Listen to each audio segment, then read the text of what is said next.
ಇಸ್ರೋ ಸತತ 2 PSLV ವೈಫಲ್ಯಕ್ಕೆ ಕಾರಣ ಏನು? PSLV ವೈಫಲ್ಯಕ್ಕೆ ವಿಧ್ವಂಸಕ ಕೃತ್ಯ ಕಾರಣವೇ? ಅಜಿತ್ ದೋವಲ್ ಎಂಟ್ರಿ.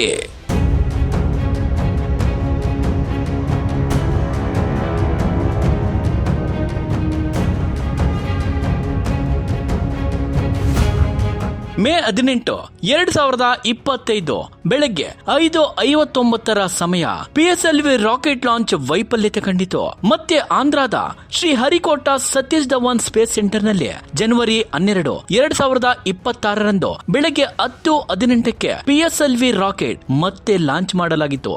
ಅದು ಕೂಡ ವೈಫಲ್ಯತೆಯನ್ನು ಕಂಡಿತ್ತು.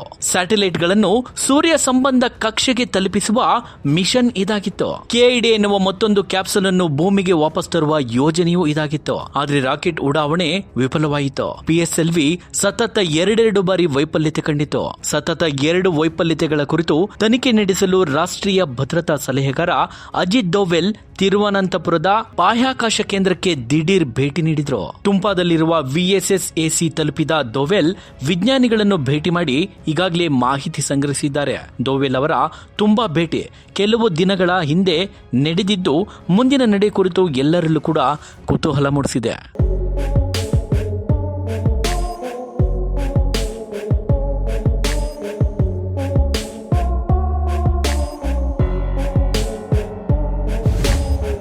ಹದಿನಾರು ಸ್ಯಾಟಲೈಟ್ಗಳನ್ನು ಹೊತ್ತ PSLV ರಾಕೆಟ್ ಉಡಾವಣೆ ಸತತವಾಗಿ 2 ಬಾರಿ ವಿಫಲವಾಗಿದೆ.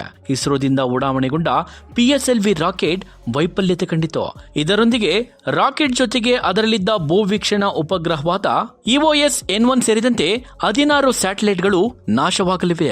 ಇದಕ್ಕೆ ಹೊಣೆ ಯಾರು?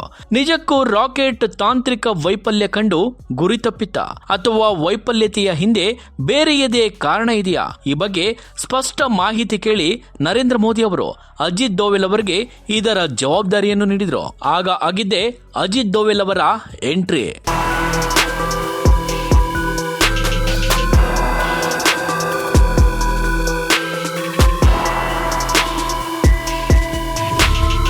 ಹೌದು, PSLV ಸತತ ಫೇಲ್ಯೂರ್ ಬೆನ್ನಲ್ಲೇ ಪ್ರಧಾನಿ ನರೇಂದ್ರ ಮೋದಿ ಅವರ ಸೂಚನೆ ಮೇರೆಗೆ ತಿರುವನಂತಪುರದ ಬಾಹ್ಯಾಕಾಶ ಕೇಂದ್ರಕ್ಕೆ ಅಜಿತ್ ದೋವಲ್ ಭೇಟಿ ಕೊಟ್ಟರು. ಬಂದ ವೇಗದಲ್ಲೇ ಅಲ್ಲಿಂದ ಕೆಲಸ ಮುಗಿಸಿ ದೆಹಲಿಗೆ ಹಿಂದಿರುಗಿದ ದೋವಲ್ PSLVಯ ಪುನರಾವರ್ತಿತ ವೈಫಲ್ಯತೆಗಳ ಕುರಿತು ತನಿಖಾ ವರದಿಯನ್ನು ಸಹ ಮೋದಿ ಅವರಿಗೆ ತಲುಪಿಸಿದ್ದಾರೆ ಎನ್ನಲಾಗಿದೆ. PSLVಯ ಪುನರಾವರ್ತಿತ ಅಂದ್ರೆ ಪದೇ ಪದೇ ವೈಫಲ್ಯತೆಗಳಲ್ಲಿ ಯಾವುದೇ ವಿಧ್ವಂಸಕ ಕೃತ್ಯ ನಡೆದಿಲ್ಲ ಎಂಬ ಸೂಚನೆಗಳಿವೆ. ಆದರೂ ದೋವಲ್ ವೈಫಲ್ಯದ ಕಾರಣಗಳ ಬಗ್ಗೆ ಮೌಲ್ಯಮಾಪನ ಈಗಾಗಲೇ ಮಾಡಿದ್ದಾರೆ. ಇದರ ಆಧಾರದ ಮೇಲೆ ತಿದ್ದುಪಡಿಗಳನ್ನು ಮಾಡಬಹುದು ಎಂದು ಸೂಚಿಸಲಾಗಿದೆ.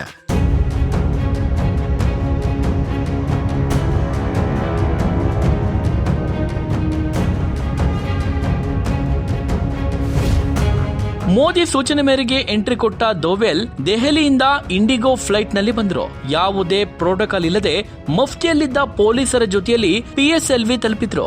2 ದಿನ ಅಲ್ಲೇ ಇದ್ದ ದೋವಲ್ ಅವರು PSLV ನಿರ್ದೇಶಕ ಹಾಗೂ ಪ್ರಮುಖ ವಿಜ್ಞಾನಿಗಳ ಜೊತೆ ರಹಸ್ಯ ಸಭೆ ನಡೆಸಿದ್ರು.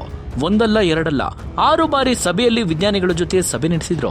ರಾಕೆಟ್ ವೈಫಲ್ಯಕ್ಕೆ ನಿಖರವಾದ ಕಾರಣ ಏನು ಎಂಬುದನ್ನು ತಿಳಿದ್ರು. ಮೂಲಗಳ ಪ್ರಕಾರ ಅಜಿತ್ ದೋವಲ್ ಅವರ ರಹಸ್ಯ ಭೇಟಿ ನಡೆದಿದ್ದು ಜನವರಿ 22, 23 ಎನ್ನಲಾಗಿದೆ. ಆದರೆ ಇಸ್ರೋ ಈ ಬಗ್ಗೆ ಎಲ್ಲಿಯೂ ಕೂಡ ಹೇಳ್ಕೊಂಡಿಲ್ಲ.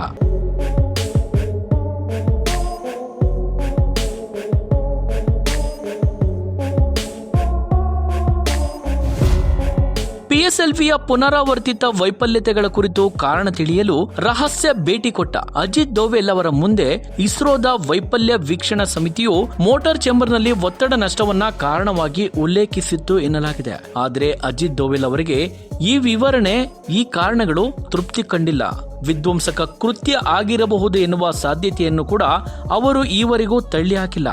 ದೋವಲ್ ಭೇಟಿ ಬಳಿಕವೂ ಇದು ವಿಧ್ವಂಸಕ ಕೃತ್ಯ ಅನ್ನೋದಕ್ಕೆ ಯಾವುದೇ ಸಾಕ್ಷಿ ಕೂಡ ಸಿಕ್ಕಿಲ್ಲ. ಹಾಗಾದ್ರೆ ಪದೇ ಪದೇ PSLVಯ ವೈಫಲ್ಯತೆಗೆ ಕಾರಣ ಏನು? ಮೋದಿ ಅವರಿಗೆ ದೋವಲ್ ಅವರು ನೀಡಿದ ವರದಿಯಲ್ಲಿ ಏನಿದೆ? ಮುಂದಿನ ಇವರ ನಡೆ ಎಲ್ಲರಲ್ಲೂ ಕುತೂಹಲ ಮೂಡಿಸಿದೆ.